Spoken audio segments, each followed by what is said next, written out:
Hey everyone! Today we're going to be looking at a series of insights from a book called The Celestine Prophecy by author James Redfield. I'm sure many of you have heard of it, if not read it, or perhaps you've seen the movie. The book itself chronicles a man who goes to Peru where he learns about an ancient manuscript that was recently discovered, which shares insights about the process of waking up to a higher consciousness and understanding yourself better. We thought that the book shared very valuable insights for people growing spiritually and consciously, and we'd like to share it with you today. We do recommend checking out this book if you have time, as well as James' other work. But for those of you who don't have the time, here's the abridged version.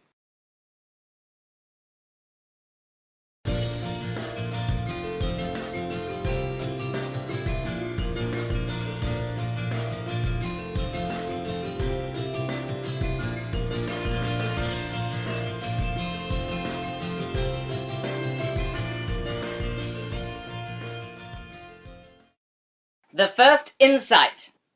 The first insight reveals that there is a mysterious way in which your life evolves. It talks about how there is something more, something spiritual, operating underneath everything we do. It encourages one to look at their life in a new way, taking the coincidences in their experiences seriously. People are realizing that these meaningful coincidences in their life are not coincidences at all, but synchronistic events, and following them will start you on your path to spiritual truth. The second insight. The second insight reveals that we are all in the process of constructing a new perception of the world that we live in. The first half of the millennium was controlled by the church, which interpreted spirituality for the people, passed down doctrine, restricted our beliefs, and controlled the avenues of power. It put one in a specific place within society, and humankind at the center of the universe in a battle of good and evil. These beliefs gave meaning to life, but they were challenged during the Renaissance and Reformation. From there, humans took to science to discover the meaning of life. Of course, science wasn't able to figure it out right off the bat, so in the meantime, we turned our attention to increasing material comfort while our adventurers and scientists searched for the meaning of life. Now, as we start a new century, we have lost touch with all meaning to life, but have achieved the material comfort that we sought after. People are beginning to wake up and realize the state of the world, and we're beginning to look inward at ourselves. It's time for us to reconnect with life's ultimate purpose.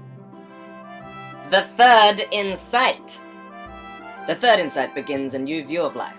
It describes a new understanding of the universe as being made entirely of energy, and not only that, but an energy that responds to how we think. This energy is malleable to human intention, and expectation can be consciously caused to flow out into the world and affect other energy systems. Interactions between energy systems, including humans, involves a blending, depletion, or absorption of energy.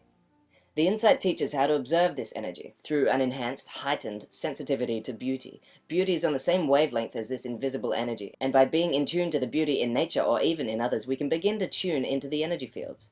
The insight talks about perceiving auras in a specific way, as seeing energy fields around individuals or nature in certain colors. I want to point out that not everyone will see auras and energy fields in the same way. Some will feel into them, feel what others are emitting by being around them. Some people will see them, but not everyone will see colors either. You might just see a white glow, or you could even see a swirly field, or nothing at all. Remember that everything is frequency, and ultimately, it will depend on what frequency you are picking up and tuning into. Only a small part of the electromagnetic spectrum is the colorful aura that is described in the third insight. The fourth insight. The fourth insight points out that we as humans have been unconsciously competing for this particular energy that flows between people. We draw it from each other and protect ourselves from others attempting to draw it from us. This can lead to some nasty interactions in which we humans will age each other in the competition for energy. The fifth insight! This insight reveals that competition for energy is unnecessary because subtle energy exists in abundance. You can draw in energy from the infinite universe and fill yourself up with a sense of love. When we give our love to something, we create an energetic current that energizes ourselves as well as the object of our love. A quote from the book best describes this as, "Love is not an intellectual concept or moral imperative or anything else. It is a background emotion that exists when one is connected to the energy available in the universe," which of course is the energy of God. Being in love is the most hedonistic thing you can do.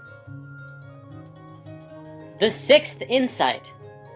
In order to be in a state of love with the world, we have to let go of old patterns of behavior we developed to take energy from others. These are called control dramas, which we can clear by simply being conscious of them and realizing the higher truth behind our control drama fantasy. There are 4 control dramas. 2 are actively demanding energy, and 2 are passively creating conditions in which energy is sent. Active control dramas include intimidation and interrogation. asking questions and then picking apart the answers. Passive control dramas include aloofness, creating an air of mystery that entices others to send energy, and the poor me control drama, creating a sense that if others don't provide energy, something awful will happen to the individual. In realizing our control drama, it exposes the true self which energizes our lives by showing us who we are, the path we are on, and what we're doing here. Second, we have to clear out our control dramas. We must understand our parents' control dramas and how they shaped ours. Then, we must learn the meanings that our parents' lives had for us and how this determines our own developmental work. The energy conflict between our parents and us becomes a series of lessons to show us the silver lining that lies beyond the energy conflict. From here, you'll become a synthesis of your mother and father's unconscious teaching without any negative emotions in the way. The seventh insight! Once you are cleared of traumas, you can build energy through contemplation and meditation.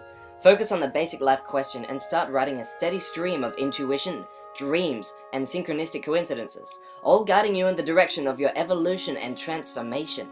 Center yourself on your life path by discovering the immediate, smaller questions that currently confront you in life. These questions always pertain to the larger question and define where you currently are on your lifelong quest. The eighth insight. This insight tells us that we can aid others as they bring us the answers we seek. It describes a whole new ethic on how people should treat each other in order to facilitate everyone's evolution. In relating to others, it points out that children can be raised without control dramas if they have a constant, undivided access to an adult who can give them the energy they need. Evolution can't be done alone, so begin to practice this new ethic by uplifting those who cross your path. Talk to people who you meet coincidentally or make spontaneous eye contact with. You and them each have a message or learning that helps bring you up to a higher awareness of your lives. Everyone who we meet has a message for us. The Celestine Prophecy also discusses relationships.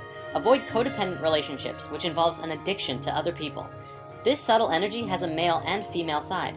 In many cases, a couple will lock into each other's energies and fall madly in love. But if their focus stays tethered to each other, they're not tuned to the infinite energy of the universe. They eventually begin to compete with each other for energy. This restarts the control dramas. This is the falling in love and out of love phenomenon. This prophecy calls for people to be whole before connecting with another. Connecting with another in this way, together you will create a super person. The ninth insight. The ninth and final insight is about conscious evolution. Humans consciously participate in their evolution by living according to their intuition, which guides them in such a way as to increase their energy. Our technology will do more of our work for us and allow us to focus on our own spiritual growth. In doing so, we can increase our bodily vibration to a level much higher than the dimension of this current plane, and consciously move into a higher frequency or dimension of our universe. In doing so, we would literally disappear from the visible perception of many people in this lower frequency, just as Jesus and other high energy people have done throughout time. The more beauty we can see, the more we evolve. The more we evolve, the higher we vibrate. Ultimately, our increased perception and vibration will open us up to a heaven that is already before us. We just can't see it yet. At some point, everyone will vibrate highly enough so that we can walk into heaven in our same form. And that's badass.